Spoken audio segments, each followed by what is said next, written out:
Melancolia da alma. Esse é o tema do estudo que estaremos meditando esta semana, 23 de fevereiro de 2026. Quem vos fala é o pastor Valdir dos Anjos. A paz do Senhor Jesus Cristo. Estamos aqui falando a respeito de um assunto que é importante. Aproximadamente 30-40% da população mundial sofre desse mal, depressão.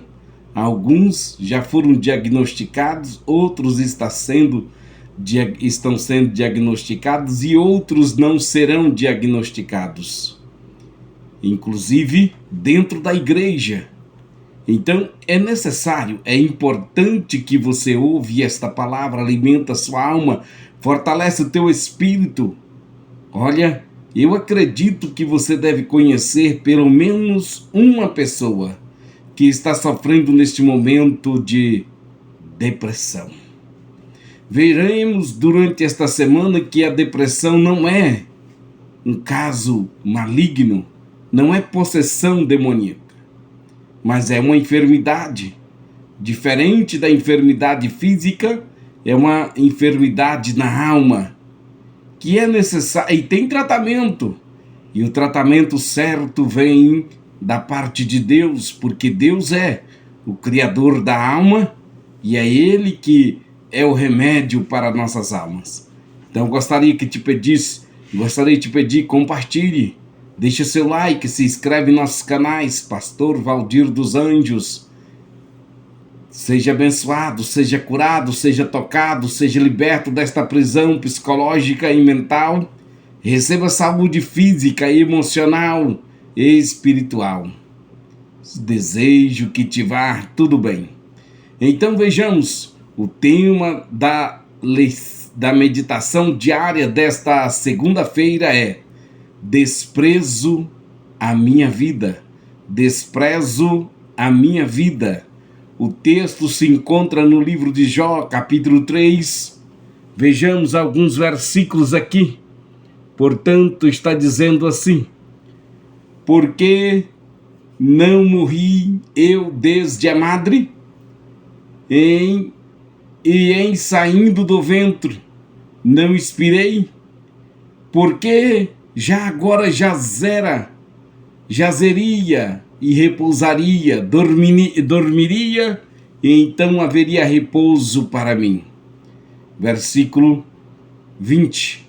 Porque se dá luz ao miserável e vida aos amargurados de ânimo. Versículo 21. Que esperam a morte e não vem, e ela não vem, e cavam em procura dela, mas do que de tesouros ocultos, que de alegria saltam e exultam, achando a sepultura. Porque se dá a luz ao homem cujo caminho é oculto, a quem Deus o encobriu. Versículo 24. Porque antes do meu pão vem o meu suspiro, e os meus gemidos se derramam como água, porque aquilo que temias me sobreveio, e o que receava me aconteceu. Nunca estive tranquilo, nem sosseguei, nem repousei, mas veio sobre mim a perturbação. Capítulo 19, versículo 21.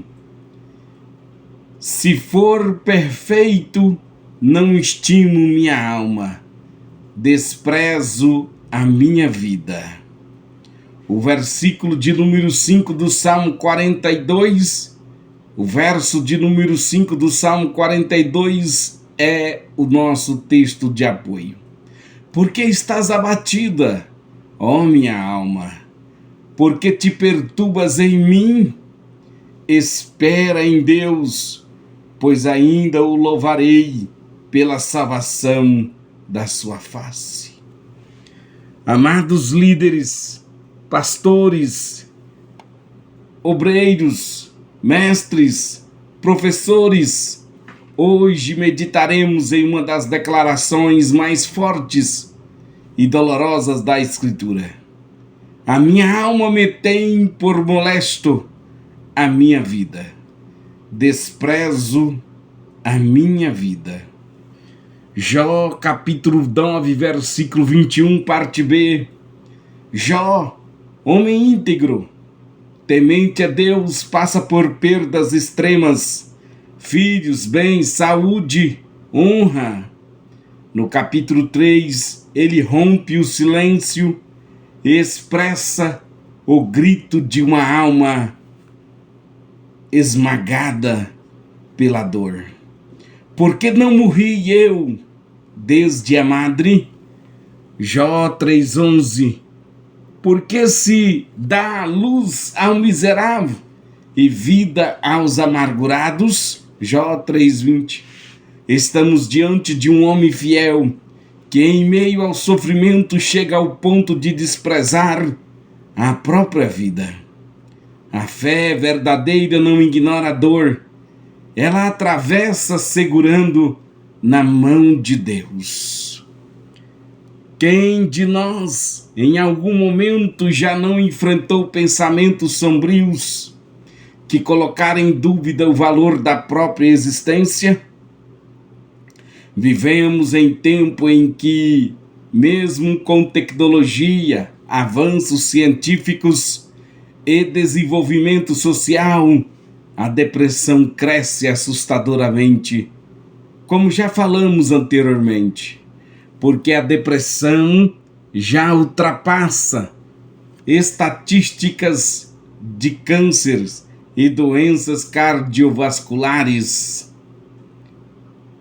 porque países com alto índice de desenvolvimento humano apresentam alto índices de suicídio.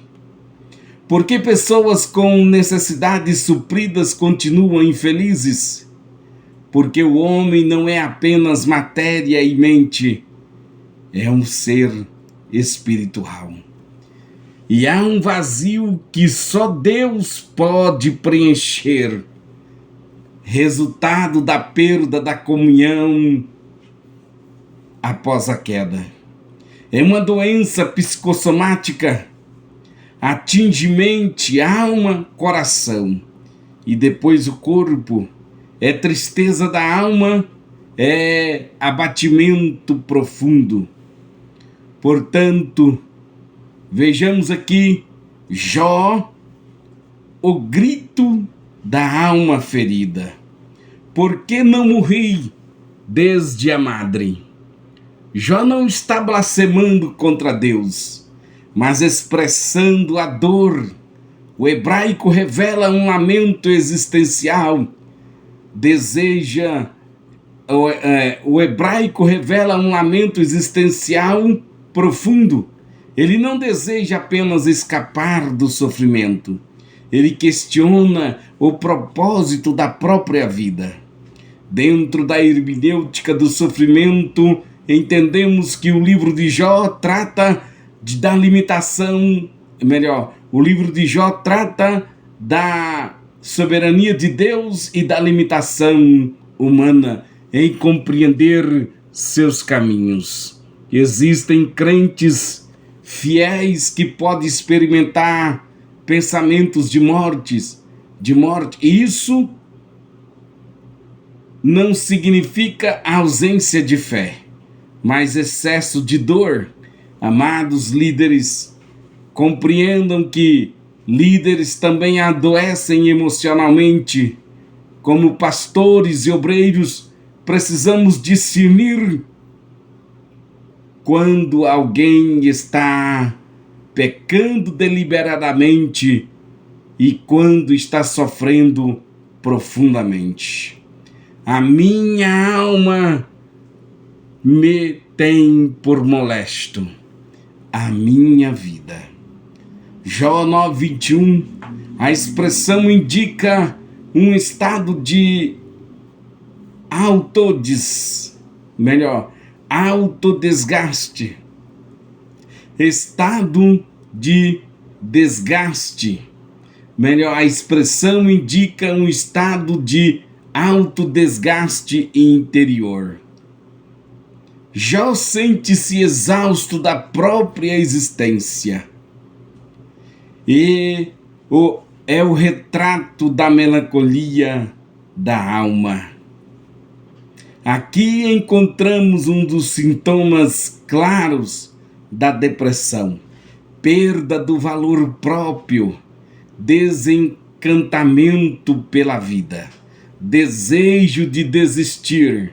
Hoje, muitos servem no altar, mas estão emocionalmente exaustos. Ouve esta palavra, alimenta sua alma. Me identifico muito com esse texto. Passamos já por estados de depressão, mas o Senhor deu a cura. E conheço algumas pessoas que estão vivendo com depressão, em traumas, e às vezes não tem compreensão das pessoas amadas.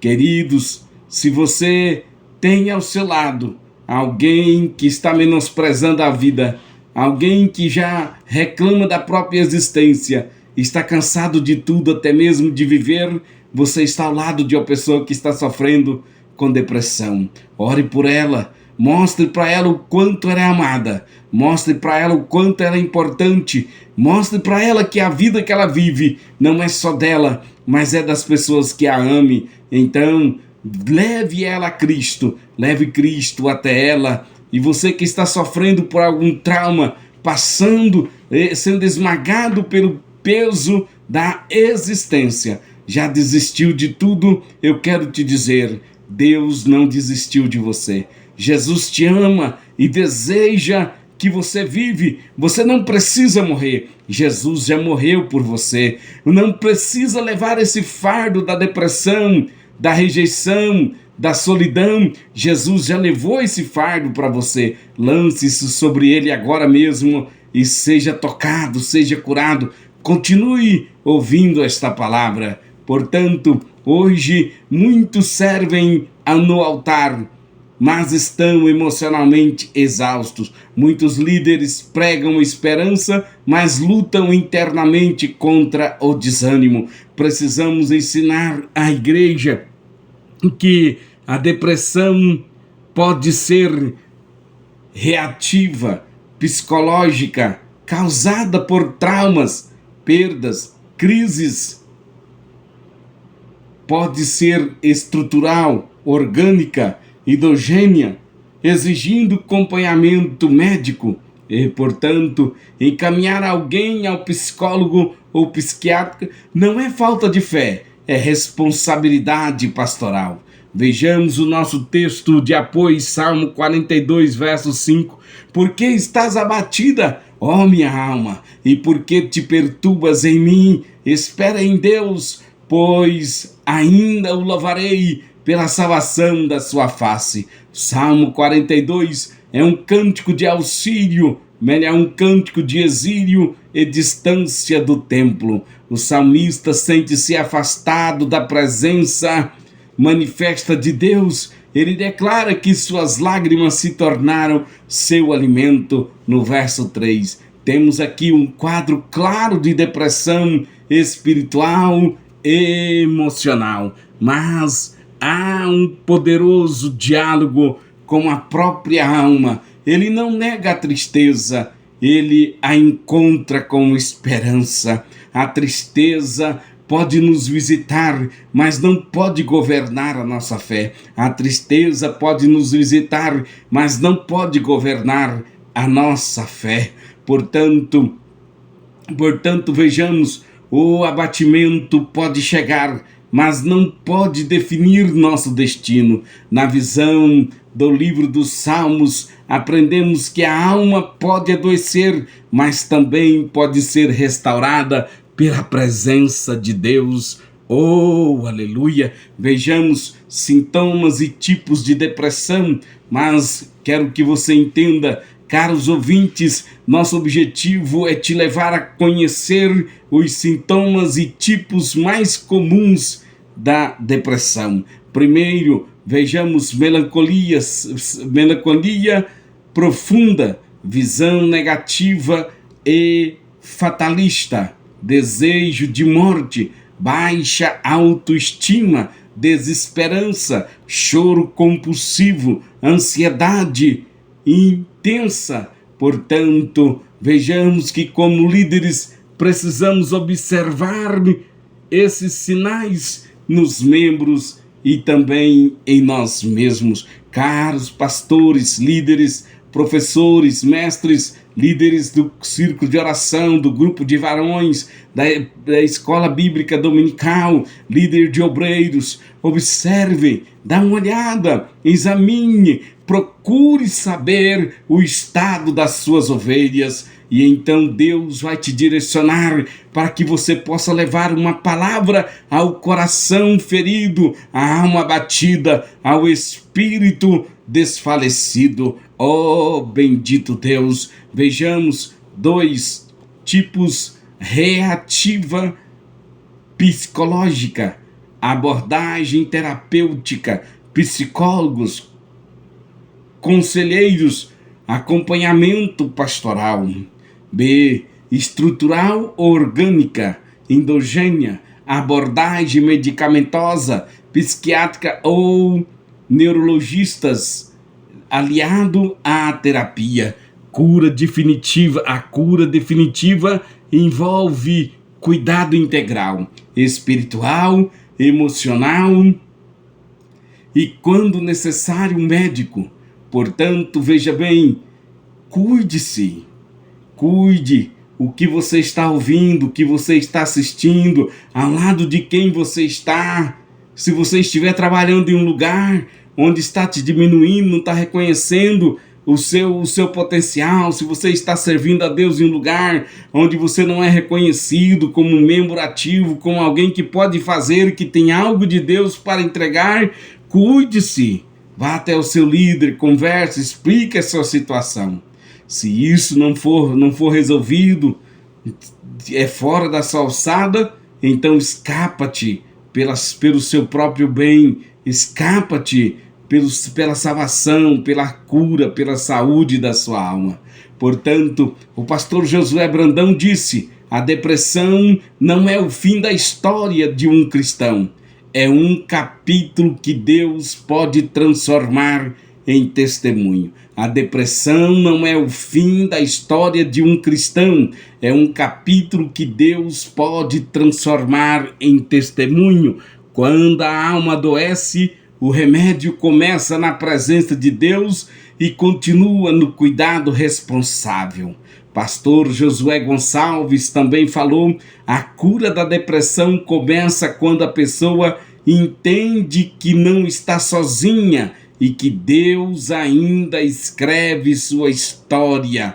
Digo também, a pessoa não pode sentir, ela mesmo que ela sente sozinha, nós temos que mostrar para ela que ela não está sozinha. Mesmo que ela errou, nós temos que perdoar e incentivar ela a liberar o perdão a si mesmo. Porque às vezes é bem mais fácil conquistar o perdão alheio do que conquistar o nosso próprio perdão. Não aceitamos as nossas falhas, não aceitamos o nosso erro. Tem hora que temos que olhar para o espelho e dizer: eu te perdoo. Eu não aceito esse tipo de comportamento. Eu sei que você errou e eu não concordo errar, mas eu errei. E neste momento eu perdoo. Eu reconheço que sou humano e nós temos que fazer isso de vez em quando, liberar o perdão a nós mesmos. Portanto, o tratamento pode envolver médicos, mas a restauração plena vem do Senhor, que sara as nossas emoções. Portanto, precisamos não espiritualizar tudo como se fosse apenas demônio. Não minimizar a dor dizendo isto é falta de oração. Não isolar quem já está isolado. Devemos ensinar a igreja a buscar a ajuda, manter comunhão constante com Deus. Ignorar a dor da alma é permitir que o silêncio grite mais alto do que a fé. Já estamos terminando. Jó desprezou a própria vida, mas não perdeu Deus. O salmista chorou, mas continua esperando. A depressão pode levar alguém a dizer: desprezo a minha vida, mas Deus continua dizendo: eu te sustento. Se Deus sustentou Jó no silêncio e restaurou sua história, não poderá também sustentar e restaurar aqueles que hoje estão abatidos, como nós, como mensageiros da última hora, devemos entender, nobres ouvintes, nossa missão é lembrar a igreja: a dor é real, a depressão existe, mas a esperança em Deus é maior. Que nesta semana, ao meditarmos sobre a depressão, melancolia da alma, possamos identificar os sintomas, compreender os tipos, encaminhar corretamente em cima e, acima de tudo, conduzir as almas ao Deus que restaura, que o Espírito Santo console, fortalece, renove cada líder, cada mulher, e que cada líder e cada mulher em silêncio luta contra a tristeza da alma, em Cristo Jesus. Amém.